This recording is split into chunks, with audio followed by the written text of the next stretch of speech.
Welcome back to episode 2 of the Counterfeit Emotions podcast.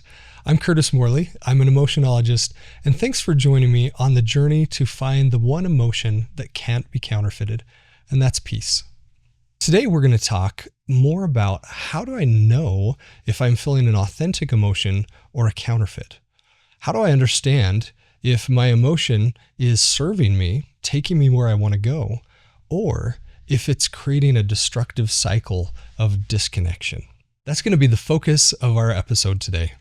When I first started to discover that there was such a thing as a counterfeit emotion, I thought, I've got to read a book, I've got to take a class, I've got to do a retreat, there's got to be some website or something I can read, something I can listen to.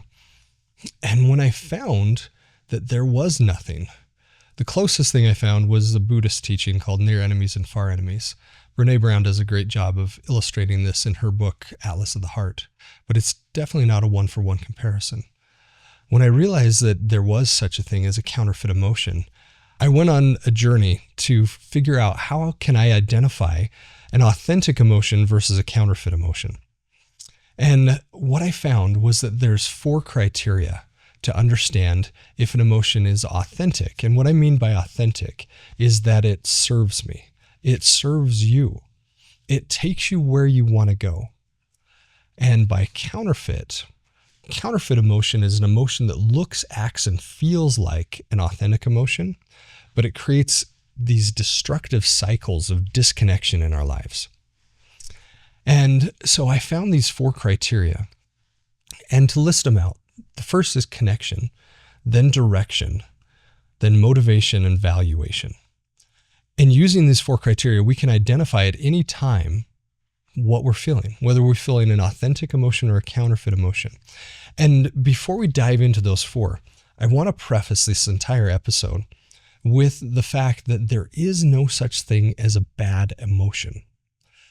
And you think, well, wait a minute, counterfeit sounds pretty bad. Authentic sounds pretty good. Every emotion that we feel, at the very least, is a messenger. The trouble is when we let the messengers become dictators. And so even the counterfeit emotions, they bring us a message of awareness of something that is happening in our lives, in our past, in our current situation. There's something that's happening that we need to pay attention to the message. And this is something fascinating, is that every counterfeit emotion points to the authentic emotion. Every counterfeit emotion says, go over to the authentic. And throughout this podcast, we're going to dive deep into several of these emotions, or what I call dyads, these pairings of emotions.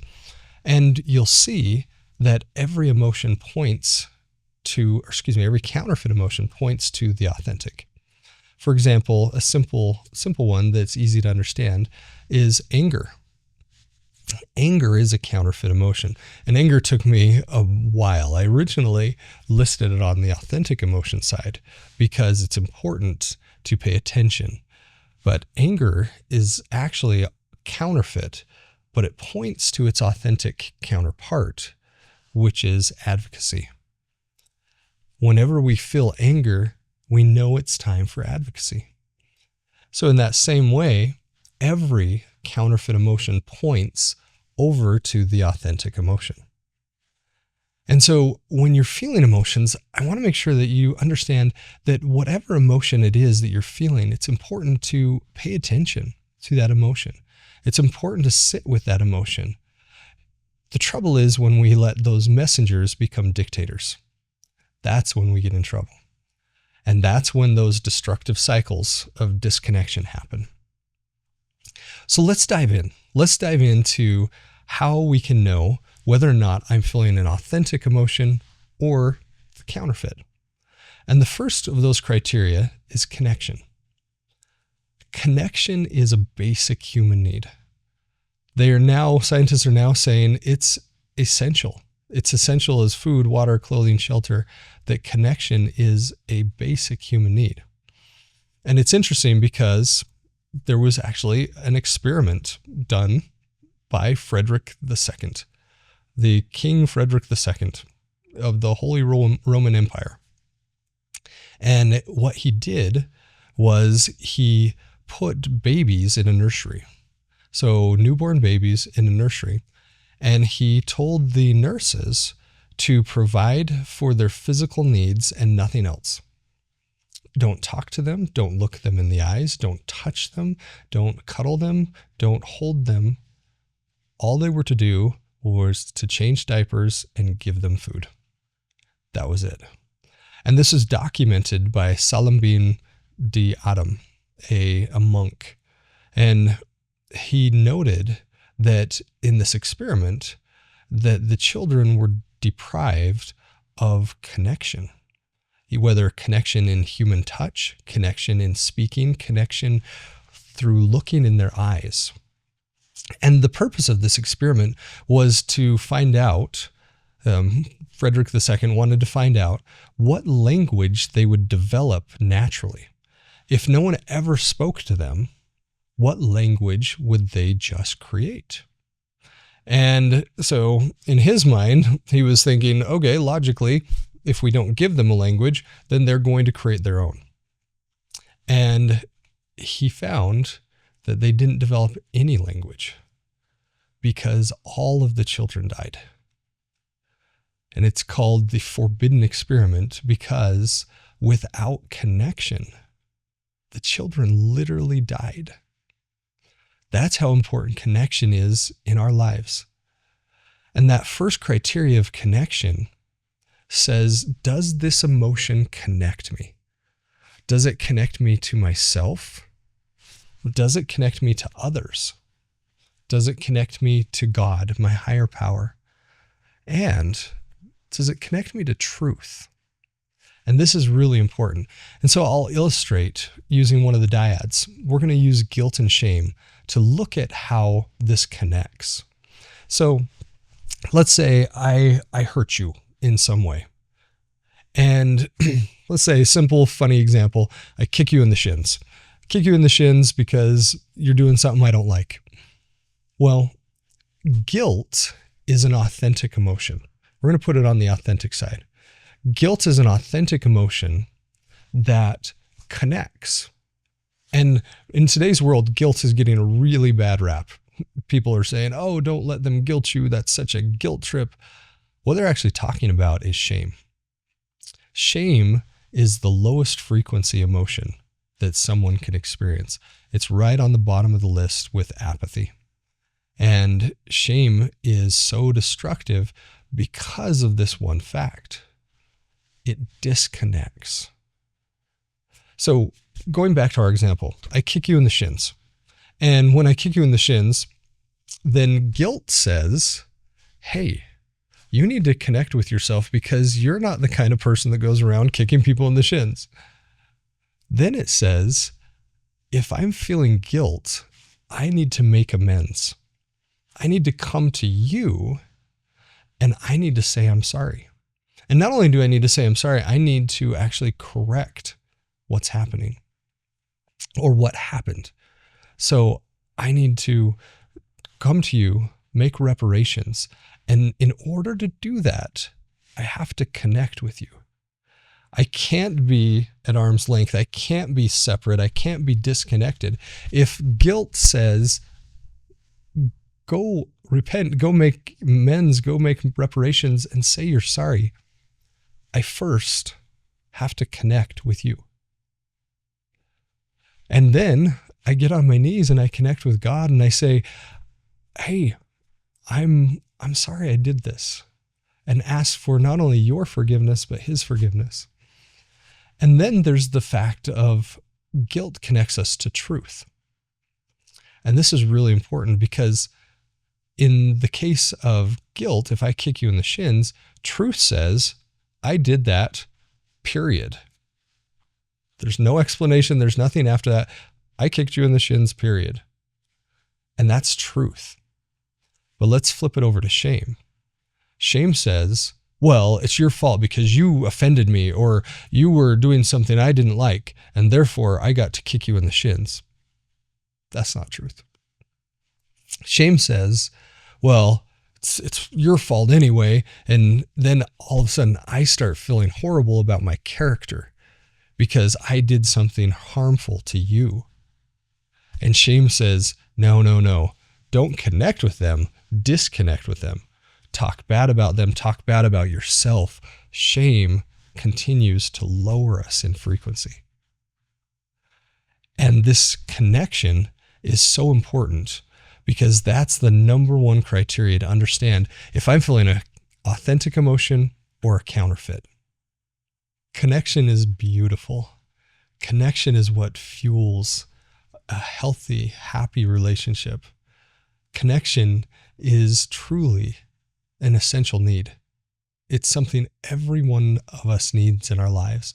And when we tap into the authentic emotions and we get rid of the counterfeit, then we can see clearly how we can connect with others. Shame says disconnect. It's one of the great disconnectors. It says, go to the basement, sulk, feel bad about your character. And if you look at this dyad of guilt and shame, you'll notice that guilt says I did something wrong, and now I need to connect to make amends. Notice that connection. Shame says I am wrong. There's no point in connecting. Shame talks to the character where guilt talks to the action. And we can always make amends for our actions. But if we cement our character with I'm a bad person, guilt says I made a mistake. Shame says my existence on earth is a mistake. And that disconnects us from our true divine nature. That disconnects us from others. That disconnects us from God. That definitely disconnects us from truth.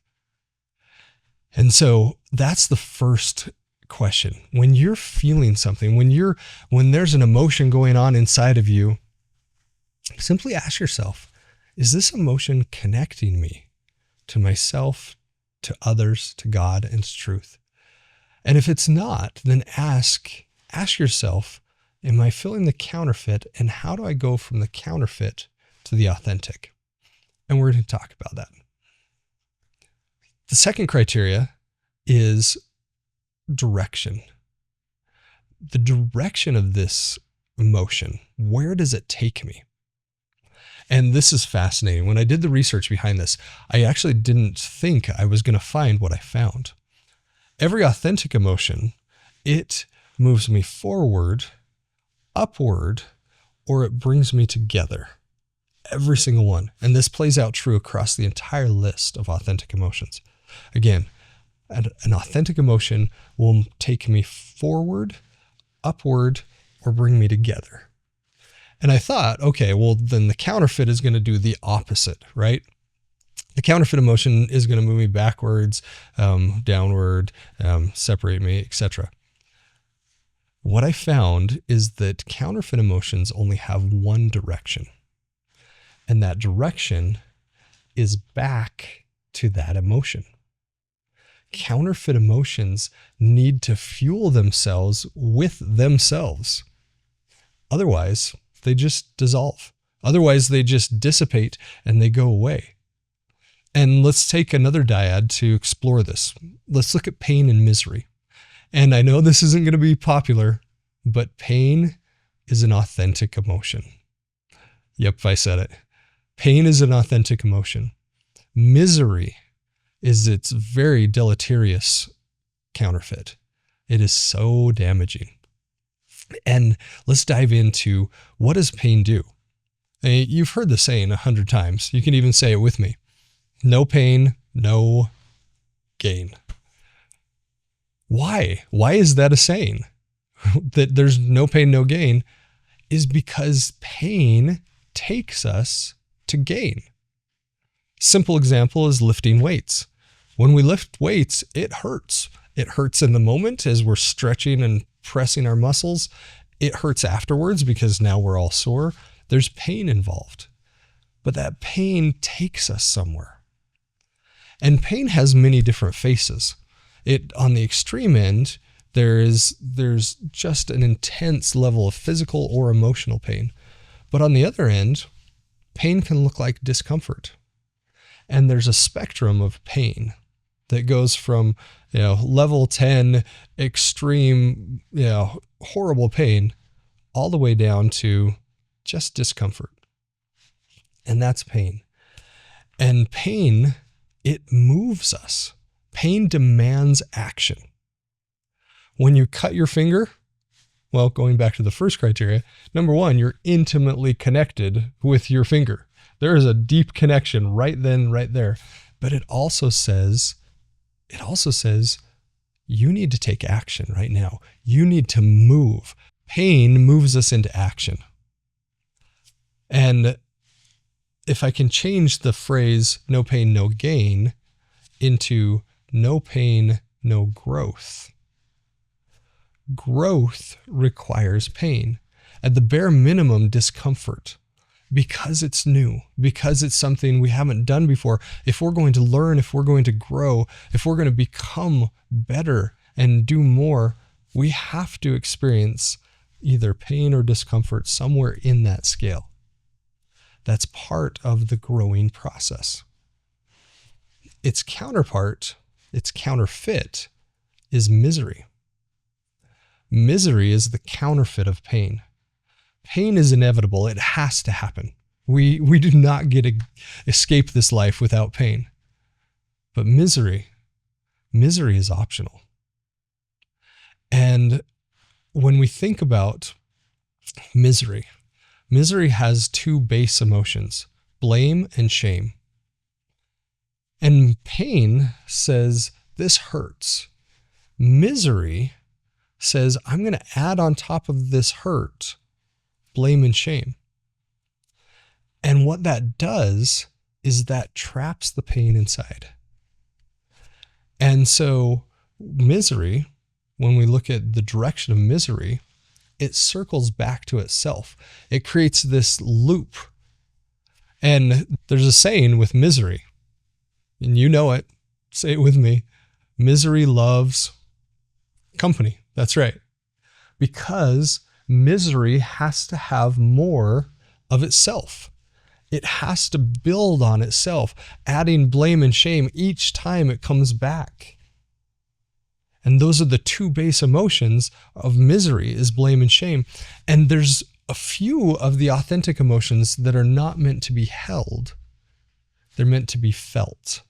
And they're meant to pass through us. They're meant to move us to action. And pain is one of them. We talked about guilt earlier. That's the other. Is that once we move to action, once we let the pain flow through us, then and only then can the pain subside. But what misery does, as the pain is coming into our souls, misery smothers it in this black tar and traps it so that the pain continues to hurt over and over and over again. And that's what counterfeit emotions do. They have the one direction of coming back to themselves. And when we look at this, we can really identify, okay, is this an authentic emotion or is this a counterfeit? Where does this emotion take me? Does it take me forward? Does it take me upward? Does it bring me together with others? Or does it just want more of itself? You think about some other counterfeit emotions like anxiety. Oh, anxiety breeds anxiety because without more of itself, it dies. You think about fear. Fear fuels fear. We can just spin up in these fits of fear. And it's really important to understand, what is this emotion doing for me? What is it doing to take me to the place I want to go? And if it's not, then call a time out. If it's not taking you to where you want to go, call a time out and say, wait a minute. I'm feeling misery because I'm either blaming others, blaming myself for this pain, or I can let this pain flow through me. I can let this pain drip out my eyes. I can let this pain take me to where I need to go so I can become more. I can become better. the other side, the counterfeits, they keep you trapped because they keep coming back to that same place over and over again. So that's the second criteria. So number 1 is connection. Number 2 is direction. The third criteria is motivation. What is the motivation behind this emotion? And every authentic emotion is motivated in 2 things: love and surrender. Every counterfeit emotion is also based in 2 things: fear and control. And this plays out true through the entire list of authentic and counterfeit. So with that motivation, what motivation is behind this action? And let's take another one of the dyads. Let's take kind versus nice. Kindness is based in love. Kindness is based also in surrender, meaning I'm not going to try and control you by loving you. Nice, on the other hand, where kind is a virtue, nice is nothing more than a defense mechanism to avoid conflict. Notice avoid, that disconnection. It avoids the conflict. Kindness is based in love and surrender because it says, I love you enough that when things are going great, I'm going to connect. I'm going to lean in. I'm going to see you. When things aren't going great, guess what? It says the same thing. I'm going to lean in. I'm going to connect. I'm going to see you. And I'm going to have some possibly big conversations with you because I see a destructive behavior in your life that I can help you with. But notice that second criteria. The second criteria is surrender. The first is I love you enough to have this conversation with you. The second is surrender. That once I have this conversation with you, I'm not going to try and control you. I'm not going to force you into making change for the better in your life. But I am going to give that gift of awareness to you so that you can take that and change however you would like. Now let's go to nice. Nice is based in fear and control. Number 1, it's the fear of conflict. Nice will always try and avoid conflict. It will say, I'm going to do everything I can to make sure I don't rock the boat. I want to make sure I don't rock the boat because if I do rock the boat, well, then somebody's going to get upset and I'm going to have to get into this conflict and it's going to be horrible. But kind goes beyond just resolving the conflict. Kind takes the conflict and transforms it into connection. It says, I want to connect with you. If you have a different opinion, that doesn't mean conflict. That means connection. Because you have different life experiences and because you have different beliefs, we can actually connect on a deeper level and I can see you on a deeper level. And that's so beautiful.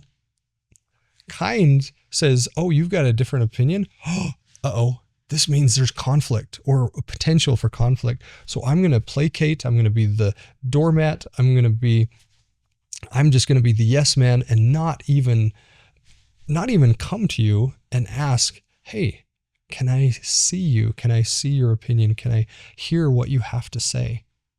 Can I experience what's going on in your soul? That's what kindness does. Nice. It is based in fear because I want to avoid that conflict. But then the second criteria of that is that it's also based in control. You think, wait, nice is based in control? I've been told my whole life to be nice. Santa has his naughty and nice list, right? And that's what nice does, is it tries to control people with niceness. Well, if I smile at you, you're going to smile back. If I do something nice for you, you're going to do something nice back. There's always an expectation. There's always this, what's called the covert contract, that because I was nice to you, now you have to be that nice back to me, or else I'm going to hold this against you. That's our third criteria. The third criteria is what is this emotion based in? What is the motivation behind this? Is it love and surrender, even if that means leaning into a potentially hard conversation? Or is it fear and control? Am I afraid, and am I trying to control this? And that is one great way to understand your emotion. It's such an amazing way, because most of us know what fear feels like. That's a huge indicator. For me, my fear, and everybody's different. I've done this in front of crowds of hundreds and thousands of people where I ask them, what does fear feel like? And everybody feels fear differently in their body. For me, fear feels like a constriction around my chest, where it feels like this steel band across my chest, just slowly tightening, and my breath gets short and my heartbeat increases and I might perspire. That's what fear feels like. And it's really easy to identify fear because of the physiological changes in my body. And so whenever I feel that fear, it's an instant trigger for me to say, wait a minute. I know right now I'm in a counterfeit emotion. Let me think about what is that emotion and how does that emotion point to the authentic? Again, remember, every counterfeit emotion points over to the authentic. So when we're being nice, we truly want to be kind, but we have fear and control attached to it. And so we can step into that using the models that we'll discuss throughout future episodes of how to get into the authentic from the counterfeit. But just be aware that fear, that feeling in your body of the rapid breath, the rapid heart rate, the shallow breath, the constriction in the chest, just that yucky feeling in your gut. When you feel that, just pay attention. Just be aware. Just watch it. Witness that emotion and say, I wonder which emotion I'm feeling right now, because I can tell it's based in fear. And then point that to the authentic, because the authentic is safe. The authentic, it swims in love. The authentic is surrendered. And there is no fear in the authentic. The counterfeits, there's always an element of fear. That's our third criteria. So we've got connection, direction, and motivation. Our fourth criteria is valuation.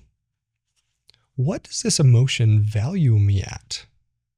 And what does this emotion value you at?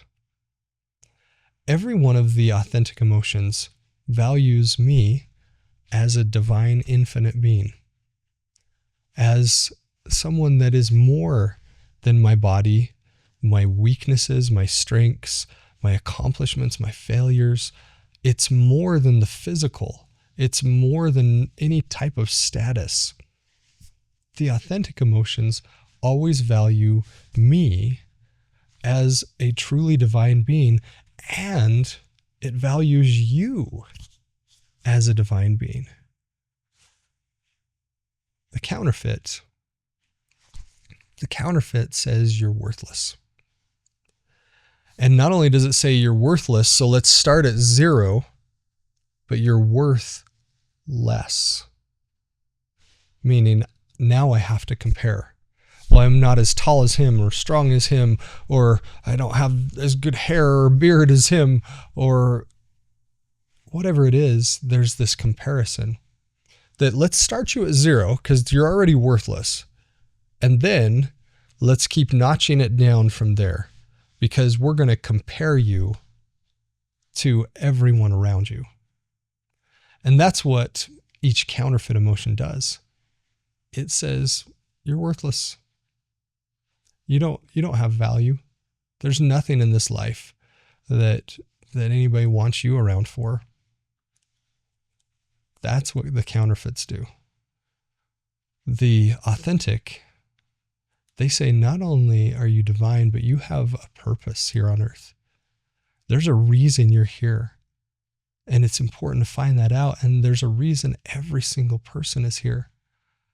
And together we can connect in transcendent ways that we don't have to view each other as opposition. We don't have to view each other as an enemy or even a rival, that we can view each other in truth and look at our divine nature past our bodies, past our history, past our physical accomplishments or anything in that realm.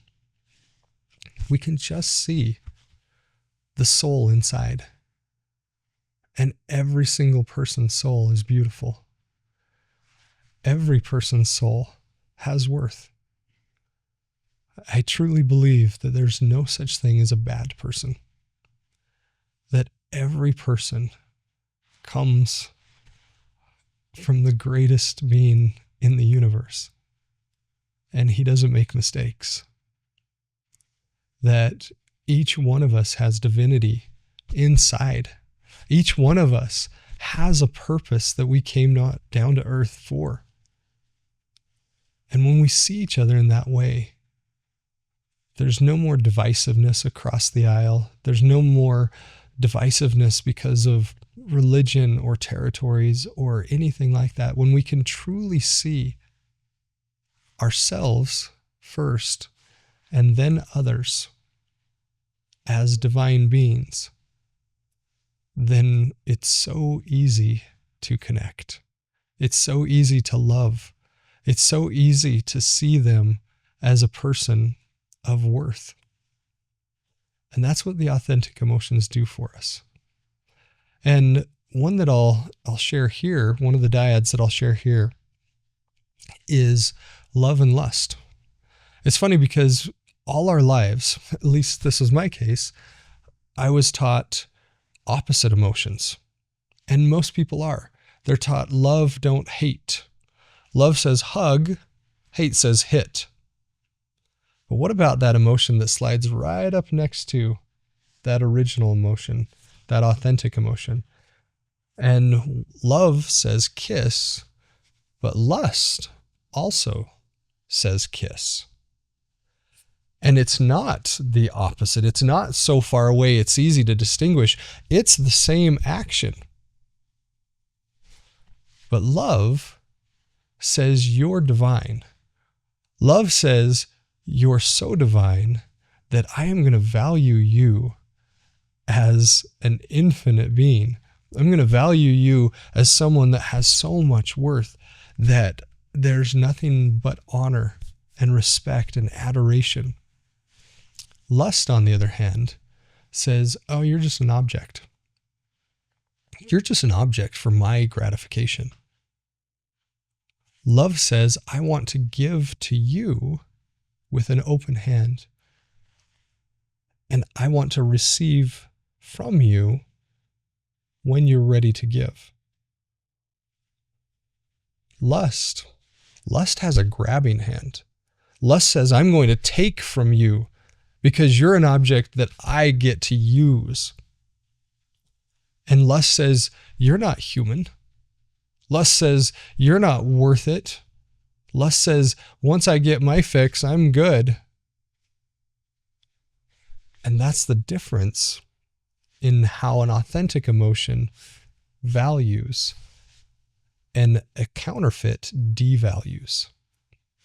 Love says, I want to connect with you in every aspect, in emotional, in spiritual, in the social, in intellectual, all of the aspects, including the sexual. Lust says there's only one, and that's the sexual, and you're an object, you're not a human. You're just an object that I can use. And it only has that one pillar of intimacy, whereas love has multiple pillars of intimacy. And this is also really well illustrated in the anger versus advocacy dyad. In any war, whether it was World War II or whether it was apartheid or any of the wars, one of the very first things that a group will do is they'll dehumanize. If you look at what happened with apartheid, or what happened with the concentration camps and the Jews, the words they would use were things like, they are cockroaches, they're bugs, they're insects, they're rodents. They tried to rip out their humanity and turn them into these objects, or even worse, turn them into something disgusting, and not see the true value that's inside them. And that's the fourth criteria, to understand, does this emotion value me and you? It has to be both. Does it value me and you as having infinite divine worth? Or does it say, I'm worthless, and you know what? You're worthless too. Not only am I worthless, but I'm worth less and less and less. And so if you're feeling an emotion that truly says, I see your value, then that's an authentic emotion. If it says you're nothing more than a box, you're nothing more than an object in the room, that's counterfeit. And remember, every counterfeit points to the authentic. So when you get into that space, think about, how can I step away from the counterfeit and into the authentic, where I see you as someone of divine worth? I hope these 4 criteria give you a really good reference and framework to be able to identify what's going on in your heart, what's going on in your soul. And to restate, the criteria are connection, direction, motivation, and valuation. Does this emotion connect me? Does this emotion take me to where I want to go? Is this emotion based in love and surrender? And does this emotion value me as infinite and divine, and also value you as infinite and divine? When we are able to recognize and practice those criteria throughout the day, then we can become emotional ninjas, and we can start understanding if we're in the authentic or if we're in the counterfeit. And we can start to make the transition from the counterfeit emotion to the authentic.